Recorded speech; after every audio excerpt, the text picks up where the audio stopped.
السلام عليكم ورحمة الله وبركاته. دمان ولاalo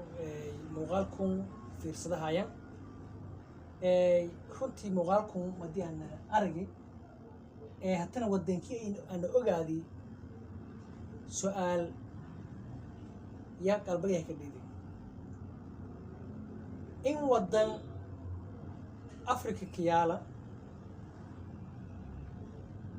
hatana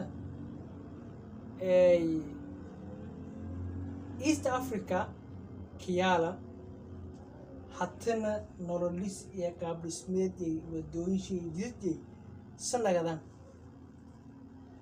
uno East Africa kala noolna dalkana ka noolna iyo suna ka noolna ilaahay li ogi dana muuqaalkun aragay yaana jeeladi in aan bulshada la wada siminaha qalbigan hanka dhii unuun haan ama suubsada kordha waran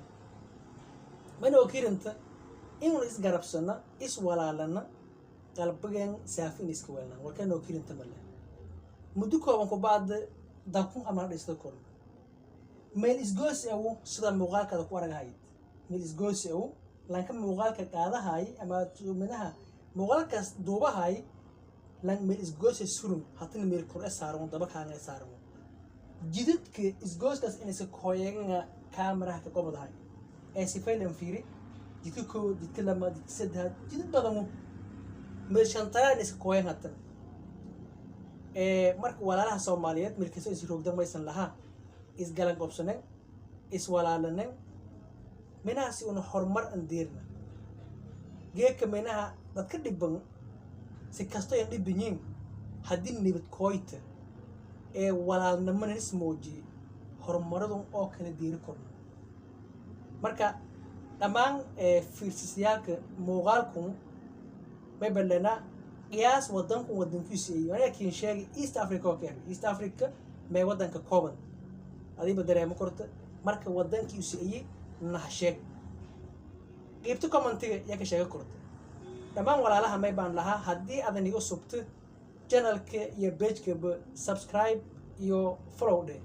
hadii aad hore la sootina barnaamijyadan iyo muuqaal noocyadan oo kale hadii hore la sootin page-kan iyo channelkan kula sootin mayba ka lahaa adina nin like ray nin share ray si dad badan indeer muuqaalku mayba san lahaa marka hore muuqaalka isla fiirsanan dhamaantaan. Uganda is, one of the countries that is blessed uniquely, because every country is blessed in one way or another, but it has a unique favor of Allah subhanahu wa ta'ala. The general masses and the population, good people, dedicated people, educated people, there is a lot of growth. Every time I've come, I notice growth. Even when I landed today, as I was looking, just before we land, I said to myself, definitely there is some growth here. And it seems like there has been development. It's good, mashallah. More than that, I'd like to see the development. Uganda is, one of the countries that is blessed uniquely, because every country is blessed in one way or another.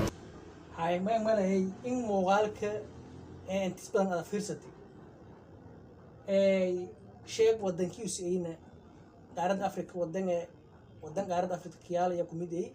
هشيك ودنكي ما يبسن لنا. السلام عليكم ورحمة الله وبركاته.